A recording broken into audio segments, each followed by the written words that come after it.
Bismillahirrahmanirrahim. Assalamualaikum warahmatullahi wabarakatuh.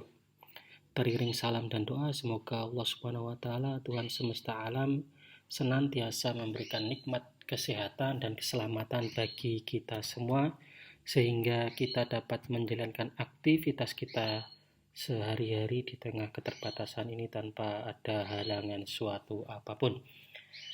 Adik-adik sekalian, bertemu lagi dengan kami di Yusra ID. Pada kesempatan ini kita akan melanjutkan pembelajaran tema kedua, subtema 1, bermain di lingkungan rumah pada pembelajaran kelima.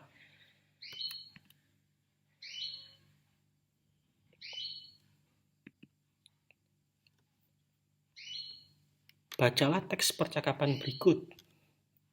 Perahu, bagaimana cara kamu berlayar? Dengan bantuan angin balon.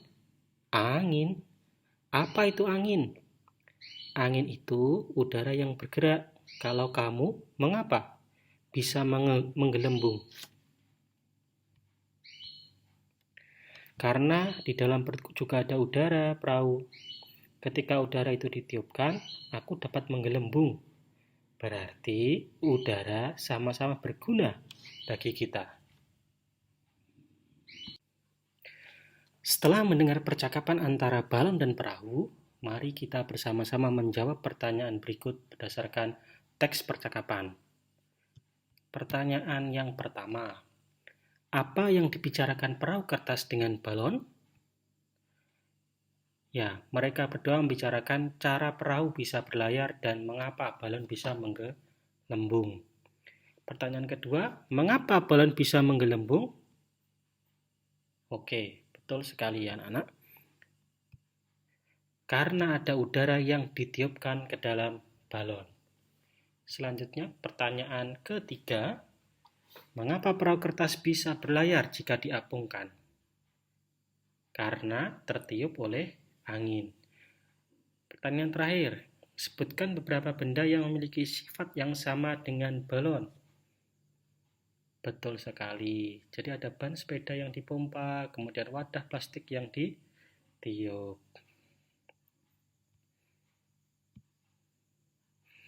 Nah, selanjutnya kita akan masuk kepada percobaan anak-anak. Jadi kita masih pada percobaan terkait dengan sifat-sifat benda.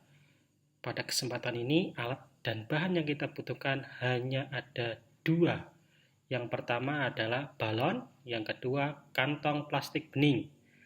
Cara kerjanya adalah yang harus kalian lakukan yang pertama, meniup balon atau tiuplah balon sampai menggelembung, kemudian ikat mulut balon dengan karet. Yang kedua, tiuplah kantong plastik sampai mengembang, selanjutnya ikat mulut plastik dengan karet. Yang ketiga, setelah kalian meniup balon dan meniup kantong plastik, amati bentuk balon dan kantong plastik tersebut. Bagaimanakah bentuk balon dan kantong plastik? Tuliskan kesimpulanmu. Langkah yang pertama, meniup balon sampai menggelembung, kemudian ikat mulut balon. Jadi di situ sudah ada gambar balon yang sudah ditiup. Ya, balon ketika ditiup. Perhatikan baik-baik wujud dari balon ketika sudah ditiup. Selanjutnya, kantong plastik ditiup sampai mengembang. Nah, itu juga ada gambar kantong plastik yang mengembang. Perhatikan baik-baik bentuknya. Pertanyaannya adalah, bagaimanakah bentuk balon dan kantong plastik? Bentuk balon menyerupai balon dan bentuk kantong plastik menyerupai sesuai dengan ukuran plastik yang kita tiup. Apa simpulanmu? Kesimpulannya adalah, apabila ditiupkan, bentuk udara menyesuaikan dengan bentuk wadahnya. Jadi apabila ditiupkan ke dalam balon, maka bentuk udara akan menyesuaikan dengan balon, dan ketika ditiupkan ke dalam kantong plastik, maka bentuk udara tersebut akan mengisi kantong plastik. Ayo membaca. Anak-anak, saya akan bacakan sebuah teks singkat dengan judul Meniup Balon. Balon terbuat dari bahan karet. Karet bersifat lentur dan elastis. Saat kita meniup balon, udara masuk ke dalam balon.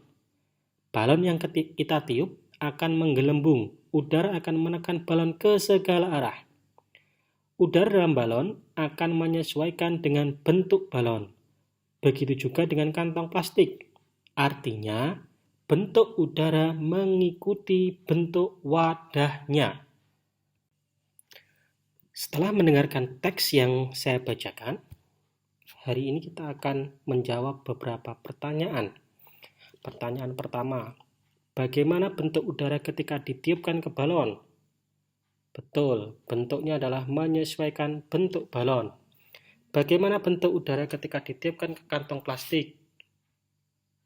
Menyesuaikan dengan bentuk kantong plastik. Pertanyaan selanjutnya, pertanyaan ketiga. Apakah sama bentuk udara ketika ditiupkan ke balon dan kantong plastik? Bagaimana anak-anak? Oke, 100. Bentuknya tidak sama. Yang keempat, bagaimana menurutmu sifat udara?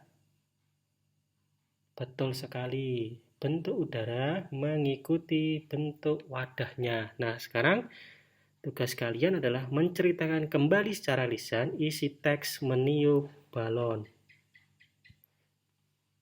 Ayo mengamati. Anak-anak, amatilah gambar berikut. Benny dan teman-temannya sedang melakukan sebuah permainan. Apa yang dilakukan Benny dan teman-teman? Mereka sedang bermain. Pernahkah kamu melakukan permainan tersebut? Of course, tentunya kalian pernah melakukannya. Benny dan teman-temannya sedang melakukan permainan yang sering disebut dengan kepala, pundak, lutut, kaki. Kepala, pundak, lutut, kaki, kepala, pundak, lutut, kaki, mata, telinga, mulut, hidung, dan pipi, kepala, pundak, lutut, kaki. Bermain ada aturannya. Setiap aturan permainan harus dipatuhi. Ketika bermain, tidak boleh curang. Aturan tidak hanya ada dalam permainan saja. Di rumahku juga ada beberapa aturan. Teman-teman mau tahu? Di bawah ini adalah beberapa aturan di rumah Benny. Saya akan membacakan aturan di rumah Benny. Aturan di rumahku. Yang pertama, bangun pagi pukul 5.00. Yang kedua, setelah bangun merapikan tempat tidur. Yang ketiga, selalu minta izin bila bepergian. Yang keempat, dalam bermain tidak boleh lupa waktu. Yang kelima, setelah makan, membersihkan meja dan mencuci piring. Sore hari, membantu pekerjaan orang tua. Pukul 19.00 belajar dengan rajin. Pukul 21.00 tidur. Anak-anak, itu tadi adalah beberapa aturan yang ada di rumah Benny. Tentunya, kalian di rumah masing-masing juga memiliki aturan. Nah, setelah kamu mendengarkan beberapa aturan yang ada di rumah Benny, silahkan berikan tanda centang pada kolom yang sesuai di bawah ini. Ya, apakah kegiatan menonton sampai larut malam? Oke, menonton sampai larut malam tidak diperbolehkan karena besok pagi ada aktivitas yang harus dilakukan walaupun sedang melaksanakan pembelajaran dengan daring. Yang kedua, kegiatan membantu ayah dan ibu. Ya, kegiatan membantu ayah dan ibu adalah kegiatan yang harus dilakukan. Mengerjakan pekerjaan rumah anak-anak. Ya, mengerjakan pekerjaan rumah adalah hal yang perlu dilakukan. Bermain dengan curang? Oke, tidak boleh dilakukan. Jadi dalam bermain tidak boleh melakukan kecurangan. Yang kelima, minta izin kepada orang tua bila akan bepergian. Ya, minta izin kepada orang tua apabila ingin bepergian merupakan perbuatan yang perlu dilakukan. buka halaman 43 pada buku tema 2. Berdiskusilah dengan ayah dan ibu tentang aturan di rumahmu. Tuliskan aturan tersebut pada kolom berikut. Nah, berikut akan coba kita tunjukkan aturan di rumah. Yang pertama, bangun pagi, sholat subuh, kemudian melipat selimut dan mandi pagi. Setelah itu makan pagi. Yang keempat adalah mengerjakan tugas-tugas sekolah yang diberikan oleh Bapak dan Ibu guru.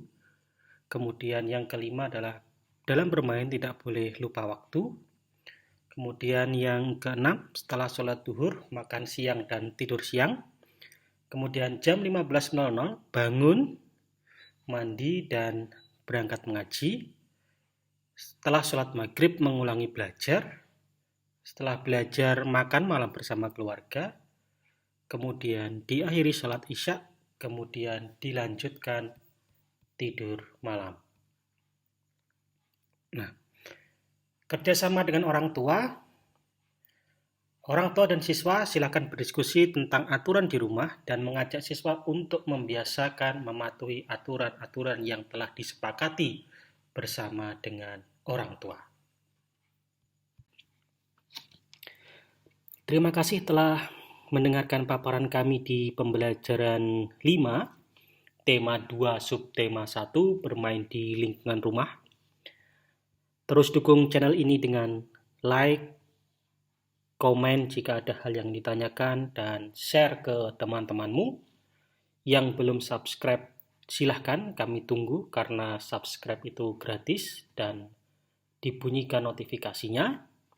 Segala kebaikan dalam video ini semua berasal dari Allah Subhanahu wa Ta'ala, Tuhan semesta alam. Tetap semangat, jangan lupa sholat 5 waktu, patuhi protokol kesehatan, dan tetap giat belajar.